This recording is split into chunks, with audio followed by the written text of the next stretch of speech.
আসসালামু আলাইকুম রহমতুল্লাহ বরকাত। এটা হচ্ছে জিয়াদ মুসাফির। জিয়াদ মুসাফির পাহাড়ের উপরে সব বাইকে ফেলাইতেছে। এই যে বেকও লাগাই রাখছে, বাঁধতেছে। এটা হচ্ছে হেরামের একদম পাশে। এই যে দেখেন সব বাইকে ফেলাইছে।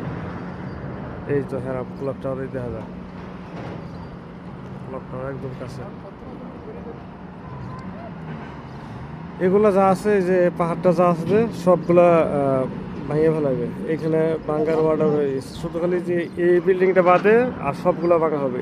এই দিক দিয়ে ভাঙবে না একটাও, এই দিক দিয়ে একটা ভাঙবে না। মানে ওই যে ছোটো ছোটো বাড়িঘর যেগুলো দেওয়া যাচ্ছে ওগুলো সব ভেঙে ফেলাবে। এই যেগুলো সব। আর ওই পাশে এই যে মেসপালা, এই যে এই পাশেই, এই পাশেই এই যে বড় বিল্ডিংয়ের পিছনে হলো মেসপালা, বড় বিল্ডিংয়ের পিছনে হলো মেসপালা। আর এই যেটা হচ্ছে বীরবেলি লাই, যেটা এই যে বিল্ডিংটা দেখা যায় এটা হচ্ছে সব বীরবেলি লাই, এটা সব বীরবেলি লাই।